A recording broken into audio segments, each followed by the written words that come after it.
तो इस वीडियो में हम लोग देखेंगे कि जेंगो ऐप और रूट सबसे पहले एप्लीकेशन का कंसेप्ट समझ लेते हैं इसके अंदर। तो अभी हमने पिछली वीडियो में बनाया था यहाँ पर माय प्रोजेक्ट नाम से एक प्रोजेक्ट। अब इसके अंदर हम लोग एप्लीकेशन अपना बनाने वाले हैं। तो ऐप का कंसेप्ट क्या है कि जेंगो में एक प्रोजेक्ट को मल्टीपल एप्स में आप डिवाइड कर सकते हैं।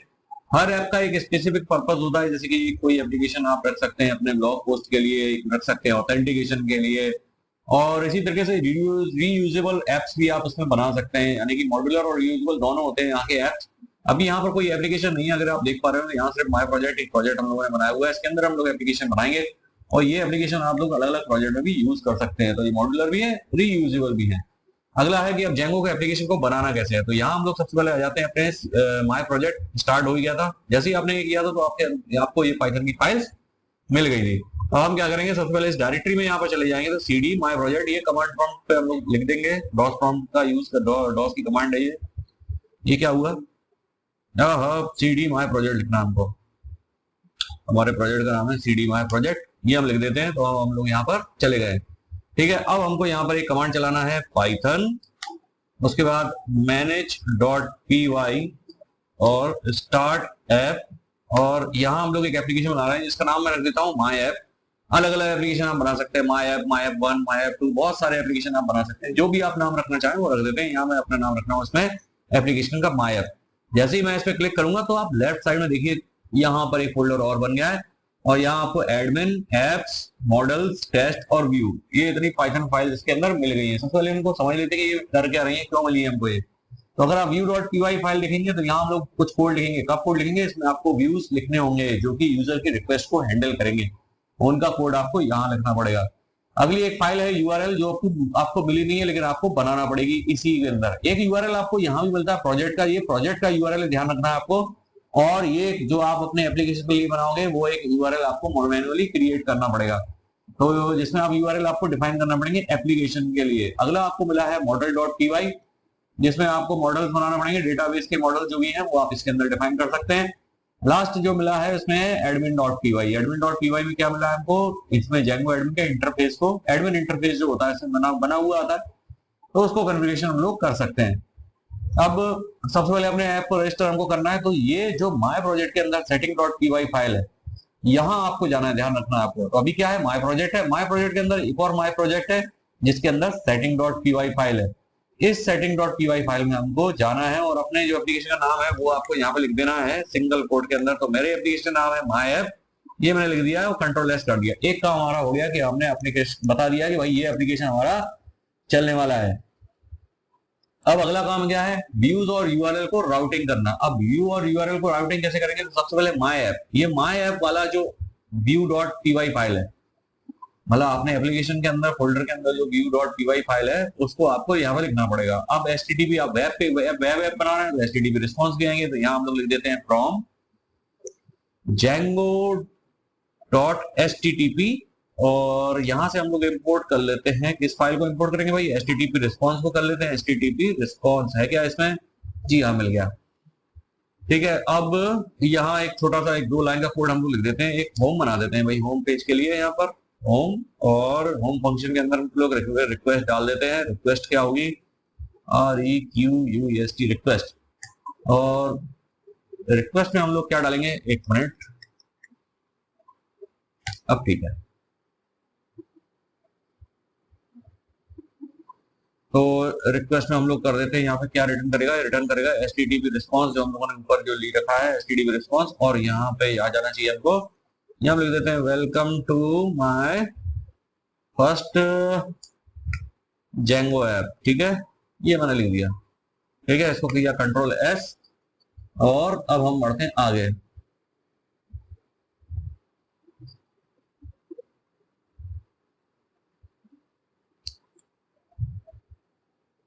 ये जो हमने फंक्शन बनाया है इसका काम क्या है, तो जब भी यूजर होम यूआरएल को एक्सेस करेगा वो रिस्पॉन्स टेक्स्ट, ये वाला रिस्पॉन्स टेक्स्ट है, इसको रिटर्न कर देगा। ये हमारे इसका काम है, ये हम लोगों ने बनाया view.py फाइल में। ठीक है, अब यूआरएल राउटिंग क्या है, अब यहाँ पर राउटिंग कैसे करना है हमको, तो जेंगो में यूआरएल को हैंडल करने के लिए एक सेपरेट सिस्टम होता है, और यूआरएल को स्पेसिफिक व्यू से हमको मैप करना होता है। थोड़ा सा आपको समझने में समस्या हो रही होगी, लेकिन इसको हम पहले समझ लेते हैं। सबसे पहले हम क्या करते हैं, अपनी ऐप के लिए एक url.py फाइल बना देते हैं। तो ऐप के लिए url.py फाइल कहाँ बनेगी, माय ऐप के अंदर बनेगी। ठीक है, तो मैं यहाँ पे जाता हूँ, फाइल में जाता हूँ, न्यू फाइल पे कर देता हूँ, कौन सी फाइल, पाइथन फाइल कर देता हूँ। और सबसे पहले इसमें कुछ लिख देते हैं, लेकिन पहले हम इसको क्या करते हैं, सेव कर देते हैं urls.py के नाम से। ठीक है, तो ये हमारा कहाँ आएगा, माय ऐप के अंदर urls.py। ठीक है, तो ये हमारी सेव हो गई और urls.py भी यहाँ पर आपको दिख गई होगी। अभी ये खाली होगी, लेकिन यहाँ मैं कुछ चीजें लिख देता हूँ, जैसे कि फ्रॉम जेंगो। आप परेशान ना हो, आपका पूरा कोड मैं इसको आपको दे दूंगा, लेकिन आपको समझ में आना चाहिए ये।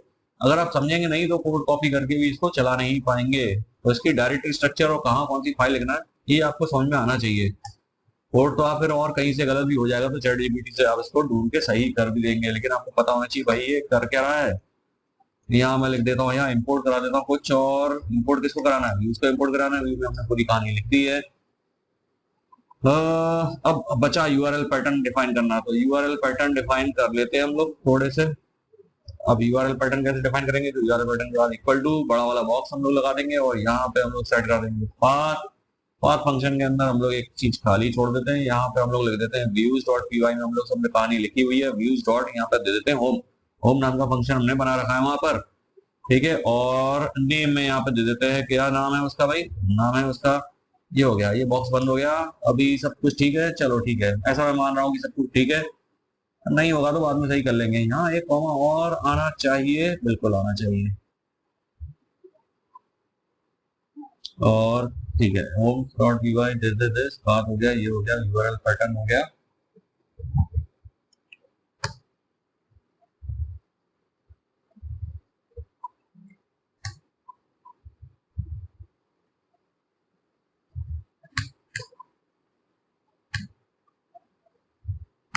चलिए, तो ये हमारा डिफाइन हो गया है। अनएक्सपेक्टेड इंडेंटेशन क्यों आ रहा है भाई इसमें, देख लेते हैं। अब ठीक है, ये कभी कभी वीएस कोड भी डरा देता है, चलिए ठीक है, देख लेंगे बाद में क्या है। तो यहाँ हमने क्या किया, यूआरएल पैटर्न को बनाया जो कि रूट को होम व्यू से मैप कर रहा है। रूट क्या है, ये खाली जो ब्रैकेट ये जो छोड़ा है ना, ये रूट है। रूट यूआरएल को होम व्यू, होम का व्यू जो बनाया उससे मैप कर रहा है। ठीक है, होम व्यू कहाँ बनाया हमने, हमने यहाँ बनाया होम का व्यू, ये रहा, ये बना रखा है। ठीक है, तो इसको इससे राउट इसने कर दिया है। अभी बॉक्स इसका बंद हो गया, ये खत्म हो गया। अब हम आ जाते हैं माय प्रोजेक्ट के यूआरएल पे। तो माय प्रोजेक्ट का यूआरएल क्या है, अगर आप लेफ्ट साइड में देखेंगे तो डायरेक्टरी में ये माय प्रोजेक्ट, और माय प्रोजेक्ट के अंदर भी एक यूआरएल फाइल है। बस यही गलती हो जाती है हमसे, यूआरएल समझ नहीं पाते हैं कौन सा किस में लिखना है। तो यहाँ आपको एक तो मिला है एडमिन, एडमिन साइट इंटरफेस, ये एडमिन का तो बना ही हुआ है। अब एक अपने मन से और बना देते हैं, चलिए ठीक है, तो यहाँ लिख देते हैं हम लोग पाथ और सिंगल, अरे सिंगल कोड देना है भाई, सिंगल कोड कर दिया यहाँ पर। और यहाँ हम कुछ इंक्लूड कर देते हैं, क्या इंक्लूड कर दें भाई, इंक्लूड कर देते हैं हम लोग, ये माय ऐप है, हमारे ऐप का नाम बिल्कुल है माय ऐप डॉट यूआरएल्स, यूआरएलएस। तो माय ऐप के अंदर हमने जो यूआरएल्स बनाए हैं उनको हमने इंक्लूड इसमें करवा दिया है। My app dot URLs single code, इसको हमने जैसे लिख दिया, इसको ऐसे लिख देते हैं। चलिए ठीक है, इंक्लूड में क्या समस्या है, include is not defined, include is not defined क्यों भाई, अरे ऊपर हमने शायद यहाँ पर इंक्लूड तो कुछ करा ही नहीं। इंपोर्ट एडमिन है, पाथ भी है, और पाथ के साथ एक यहीं पे चिपका देते हैं इंक्लूड, ले भाई। ठीक है, अब ये चुप हो गया, कंट्रोल एस कर देते हैं। चलो आगे बढ़ते हैं। अब इस कोड से इंक्लूड फंक्शन के थ्रू हम माय ऐप के यूआरएल को प्रोजेक्ट के यूआरएल के साथ कनेक्ट कर दिया हमने। ठीक है, देखिए आप इतने कनेक्शन बनाते जा रहे हैं जिससे कि कोई गलती की संभावना नहीं हो, ये ना हो कि कोई उल्टा पुल्टा बीच में कोई दूसरा अपना फर्जी ऐप निकाल के चला दे इसके अंदर, तो वो संभव ही नहीं है। ठीक है, अब हमको क्या चाहिए यहाँ पर, अब हमको यहाँ पर एक डायरेक्टरी की और आवश्यकता पड़ेगी। तो यहाँ चाहो आप तो फोल्डर बना सकते हो, किसके अंदर फोल्डर बनाना है, माय ऐप के अंदर एक फोल्डर बनाना है टेम्पलेट के नाम से, और उस टेम्पलेट के अंदर फिर से एक और हम लोग माय ऐप के नाम से एक फोल्डर बनाएंगे, और उसमें अपनी पूरी जो एचटीएमएल पेजेस हम लोग जो बनाने वाले हैं वो हम इसके अंदर लिखने वाले हैं। ठीक है, तो आप चाहो तो यहाँ पर मैनुअली बना सकते हो, यहीं से बन जाता है वैसे तो फोल्डर, लेकिन चूंकि हम पुराने ख्यालात के हैं तो हम बनाएंगे यहाँ से। ठीक है, तो सीडी माय प्रोजेक्ट के अंदर अब हमको बनाना है माय ऐप के अंदर, तो सीडी हम यहाँ से जाते हैं माय ऐप, माय ऐप के अंदर घुस गए हैं, यहाँ से mkdir कमांड, जो कि जिससे हम लोग बनाएंगे एक फोल्डर जिसका नाम है टेम्पलेट, टेम्पलेट्स नाम से एक फोल्डर बना देते हैं। बन गया क्या, ये बन गया भाई, नहीं बना, ये आ गया टेम्पलेट। अब टेम्पलेट फोल्डर के अंदर फिर से एक और माया बनाना है हमको। ठीक है, तो सी डी, यहाँ हम लोग चले जाते हैं सी डी टेम्पलेट्स।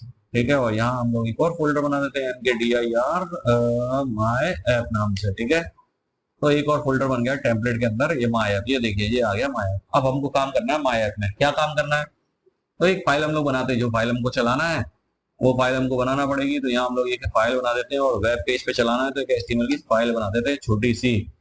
ठीक है, इसको हम लोग कहाँ सेव करने वाले हैं, ये हम लोग देखिए, ये डायरेक्टरी स्ट्रक्चर है माय प्रोजेक्ट। माय प्रोजेक्ट के अंदर फिर से माय प्रोजेक्ट, यहाँ हम लोग आ गए माय ऐप में। माय ऐप में टेम्पलेट बना है, और टेम्पलेट के अंदर फिर से माय ऐप बनाया। आपको यहाँ पे सेव करना है, ध्यान रखना है इस चीज को। ठीक है, तो यहाँ हम लोग बना देते हैं home.html नाम से एक फाइल।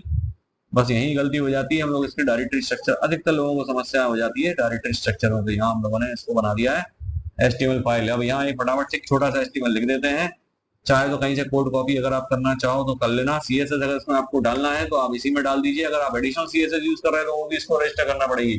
तो अगर आपको ये सब लचीड़ नहीं चाहिए तो इसी में आप इसके अंदर CSS डाल सकते हैं। तो अभी हमारे पास कोई CSS VSS तो है नहीं, तो हम अभी इसको खाली ही छोड़ देते हैं। ठीक है, यहाँ पर एक टाइटल डाल देते हैं। चलो भाई, टाइटल तो बनता है। क्या लिख रहा हूँ, ये लैपटॉप चेंज हो जाते हैं तो बड़ी दिक्कत आती है अलग अलग लैपटॉप पर, कीबोर्ड में हाथ सेट नहीं होता। यहाँ टाइटल में लिख देता हूँ my Django app don't know whether it will run और नॉट, इट विल रन और नॉट। ठीक है, चलो देखते हैं भाई चलेगा नहीं चलेगा, देखते हैं। नहीं चलेगा तो सही करेंगे, कोई दिक्कत नहीं है। चाहो तो एक पैराग्राफ और लिख दीजिए। ये हो गया हमारा टाइटल इसका। ठीक है, टाइटल कुछ ज्यादा बड़ा हो गया, चलो ठीक है, कोई दिक्कत नहीं है। और अब यहाँ पर टाइटल के बाद यहाँ हम लोग एक हेडर और डाल देते हैं H1, और यहाँ पे हम लोग लिख देते हैं। अब यहाँ आप क्या कर सकते हैं, इस वाली पेज में आप कहीं से बना के कुछ भी करके, sign up page, indexing page, कोई भी जो पेज है होम पेज आप कहीं से बना के लाके कर सकते हैं इसमें, है ना, जो आपको चलाना हो सर्वर में वो वाला पेज के अंदर चल जाएगा होम पेज। ठीक है, तो यहाँ हम लोग H1 में लिख देते हैं this is my first app. ठीक है, please pray that it will run. चलो ठीक है, हो गया। कंट्रोल एस करते हैं, बाहर निकलते हैं, ज्यादा हमको इससे दिमाग लगाना नहीं है। बॉडी बॉडी नहीं बनाते, कहीं टैग नहीं बनाया था। चलो अब आ जाते हैं व्यू पे। अब व्यू कौन सा, view.html जो हमारा फाइल है, इसमें हम लोगों ने एक, यहाँ पर देखिए view.py फाइल जो है, ठीक है, यहाँ हम लोगों ने जो लिख रखा है ना, यहाँ पे हम लोगों ने क्या लिख रखा है, रिटर्न जो लिख रखा है welcome to my Django app. तो एक काम करते हैं, हम HTML तो बना ही रहे हैं, ठीक है, तो इसको हटा देते हैं। ठीक है, अब इसको क्यों हटा देते हैं, देखिए क्या था, ये क्यों बनाया था। देखिए अगर वही होम पेज हमारे पास होता नहीं तो फिर ये इस तरह इधर आ जाता है ना। लेकिन अगर हम चूंकि अब हम बना ही रहे हैं इसमें पेज, तो हम एक काम करते हैं, यहाँ पर इस पर रिडायरेक्ट न करते हुए यहाँ हम एक एप्लीकेशन लिख देते हैं और उसी के अंदर इसको रिडायरेक्ट कर देंगे। ठीक है, तो यहाँ पर क्या कर सकते हैं, होम रिक्वेस्ट है और रिटर्न में यहाँ पर HTTP रिस्पॉन्स की जगह हम लोगों ने रेंडर तो है हमारे पास, HTTP रिस्पॉन्स की जरूरत है नहीं, रिटर्न करा देते हैं रेंडर, और रेंडर के अंदर यहाँ करा देते हैं रिक्वेस्ट। और यहाँ पर जो एप्लीकेशन बनाया था हमने, एप्लीकेशन का नाम क्या था, माय ऐप। ये फोल्डर है माय ऐप। माय ऐप के अंदर यहाँ पर home.html की फाइल हम लोगों ने बना दी है। ठीक है, एक बात ध्यान रखना, home.html से अगर आपने सेव किया होगा तो नहीं चलेगा ये। इतनी बातों को आपको, छोटी छोटी चीजों को आपको ध्यान रखना है। तो ये हमारा काम हो गया। अब सर्वर रन करके देख लेते हैं हम लोग। ठीक है, तो सर्वर रन करने के लिए हम लोग फिर से आ जाते हैं टर्मिनल पे। टर्मिनल में फालतू चीजें लिखी हैं, सबको हटाते हैं, फिर से आते हैं गो व्यू में, जाते हैं टर्मिनल पर, और टर्मिनल पे हम लोग क्या करते हैं, यहाँ पर पाइथन, अरे माय प्रोजेक्ट में तो जाना दो, CD माय प्रोजेक्ट,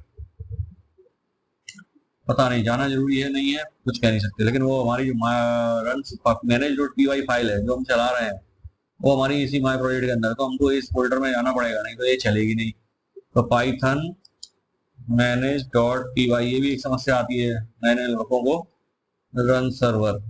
ठीक है, देखते हैं चलता है कि नहीं सर्वर, चलेगा ये देखिए। यहाँ पर इसने बहुत सारी उनको एरर दे दी है। तो it is probably a circular import, तो हम लोग देख लेते हैं।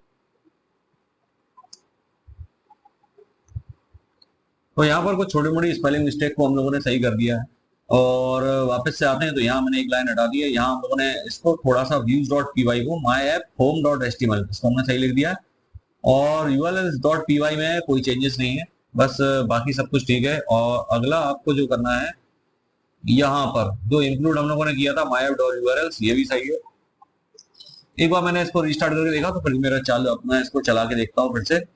तो यहाँ हम लोग आते हैं वापस से टर्मिनल पर, और अब मैं इसको रन करना है। अब रन कैसे करना है हमको, सर्वर को सीडी फिर से चले जाते हैं उसी में, ठीक है। तो हमको रन करना है सर्वर को, तो यहाँ हम लोगों ने फिर से वही करेंगे, पाइथन मैनेज और manage dot P Y file का यूज करते हुए रन सर्वर करेंगे, रन सर्वर। जैसे हम इसको चालू करेंगे तो अब आपके पास क्या आना चाहिए, यहाँ पर आए 18 अनप्लाइड माइग्रेशन, तो आपको एक बार माइग्रेट कर लेना है। लेकिन चूंकि अभी मैं कोई डेटाबेस यूज कर नहीं रहा हूँ तो माइग्रेशन की मेरे को जरूरत है नहीं, ठीक है। तो यहाँ आपको एक यूआरएल मिल जाएगा। अब यूआरएल पे इसको अगर आप क्लिक करेंगे तो ये देखिए ये लिखा आ गया यहाँ पर ऊपर। अगर आप यूआरएल देखेंगे तो देखिए सीधा होम पेज जो इसका खुला हुआ है, और उसमें लिखा है this is my first step please pray that it will run. ये कहाँ से आया है भाई, तो ये देखिए आप, ये अभी हमारा सर्वर चालू हो गया है ना। तो ये माय ऐप मतलब ये हमारा एप्लीकेशन रन हो गया है। तो माय ऐप के अंदर अगर आप देखेंगे, यहाँ हम लोगों ने टेम्पलेट के अंदर फिर से माय ऐप, और उसके अंदर एक होम पेज बनाया था हमने, ये देखिए यही वाला पेज जो है वो यहाँ पर चल रहा है।